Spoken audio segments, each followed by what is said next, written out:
Na sasa enyi wafalme, wanalengwa nani hapa sasa? Changamkeni, nani analengwa hapa? Na sasa enyi wafalme, nani wanalengwa hapa?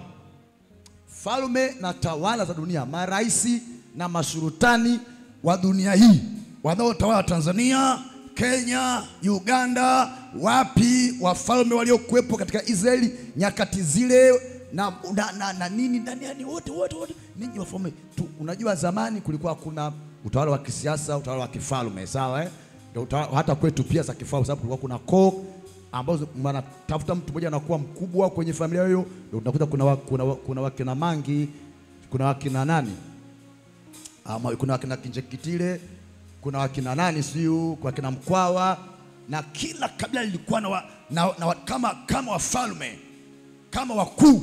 Kwa hiyo hapakuwa na utawala huu wa kisiasa kama hivi hapa. Kwa hiyo utawala hizi zimekuja, lakini zama ni tawala kifalme. Kwa hiyo hao ndio wanalengwa, enyi wafalme. Kwa hiyo ilikuwa inafahamika sana wakati ule. Tukiongea haya leo tungesema ndo maraisi, sawa na bado nchi zingine zinaongozwa na wafalme pia the same. Kwa hiyo enyi wafalme, fanyeni nini? Akili. Kwa nini? Kuna mfalme mkuu Jesus, na yeye ni mfalme wa wafalme. Lazima mumtambue pamoja na utawala wenu. Msije mkaona ninyi ndio matopu. Sikilizeni, yuko mwenye mamlaka yote na nchi na dunia, Jesus. Kwa hiyo wafalme, fanyeni akili. Maana yake hii akili hapa, ninyi mjiunganishe na mfalme mkuu ili mambo yaende sawa. Dunia sikieni, ninyi mjiunganishe na mfalme Yesu Kristo. Hii ni agizo kwa wafalme wote, yani maraisi na viongozi wengine wote wa kisiasa. Halo, si kama kuna watu wanaelewa hapa duniani leo.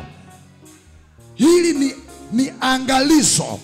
Hii ni ushauri wa Mungu kuwataarifu maraisi na wafalme wa kisiasa na mambo kama yale pale.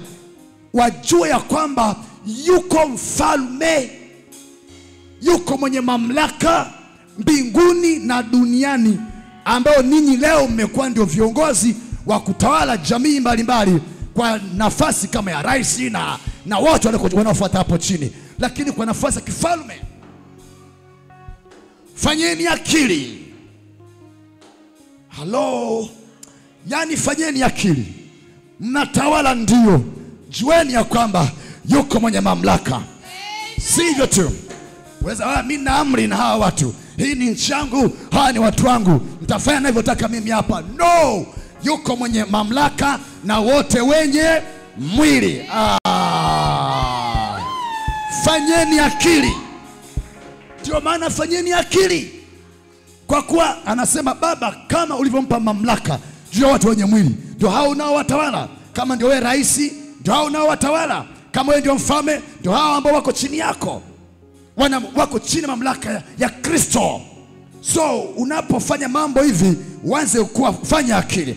Angalia vizuri, kwa sababu yuko aliye juu na wewe ni miongoni mwa watu walio chini ya mamlaka yake. Haleluya. Wewe mfalme, wewe rais, wewe kiongozi yote, maana uko chini ya mfalme mkuu mwenye mamlaka. Hapa ni Yesu Kristo, mwana wa Mungu aliye hai. Hii ni ya kuaminiwa. Jambo hili la kuaminiwa na wafalme na marais na watawala wa nchi ni jambo la kuaminiwa. Yuko mwenye mamlaka na hawa watu, yuko mwenye amri na hawa watu. Kama ana amri nao, Mungu anawajua hao, anawajua na anawaangalia vizuri. Ukoe makini katika kuwatawala kwako. Yuko mtawala mkuu anayetawala mataifa na serikali za dunia, maandiko yanasema. So fanyeni akili. Fanyeni akili wafalme. Fanyeni akili marais. jueni kwamba yuko mwenye kutawala. Mjiunganishe naye. Haleluya. Mjiunganishe naye. Nasema mjiunganishe naye. Sasa enyi wafalme, Mungu amegeukia wafalme, marais na wafalme na viongozi mbalimbali. Ninyi mnaotawala, unaweza kuwa unatawala kidini kama kiongozi mkuu wa dini. Unatawala wale ambao hawa ni watu wangu, watu wa imani yangu. Fanyeni akili. Yuko anayetawala. Yuko anayetawala. Yuko anayetawala. Mjiunganishe naye. Haleluya. Mjiunganishe, fanyeni akili. Mkipishana naye, mkikosana naye, mkiharibu miradi yake anayetawala, hamko salama.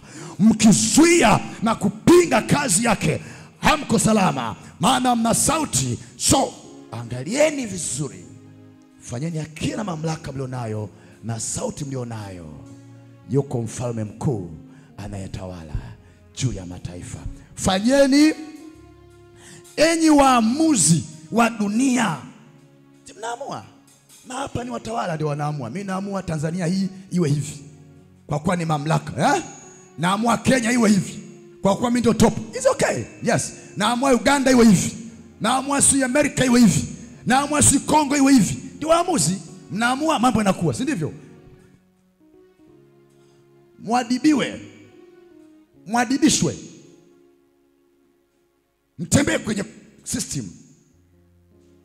Mletwe kwenye maadili. No. Hapana. Mwende kwenye maadili. Mje kwenye mifumo, mje kwenye system, mje kwenye mambo yanayotakiwa. Mwadibiwe. Yani wenyewe tujitune, mjitune kwenye frequency, mjitune kwenye line, mjitune kwenye njia sawa, mjitune kwake Yesu, mjitune kwa Mungu mkuu, mjitune kwa mfalme wa wafalme, mjitune kwa mtawala wa watawala. Fanyeni akili, mwadibiwe. Kuadibiwa ni kuingizwa kwenye njia ya sawa. Njia ya sawa, njia ya kweli, njia ya haki, njia ya sawa, ili muende vizuri. Mwadibiwe, murudi kwenye njia ya sawa ya kutambua ya kwamba yuko mfalme mkuu na lazima tuunganike naye.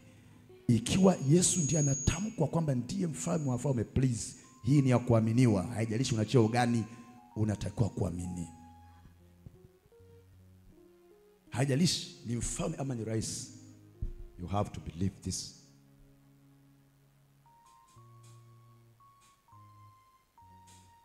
This is the word of God, voice of God.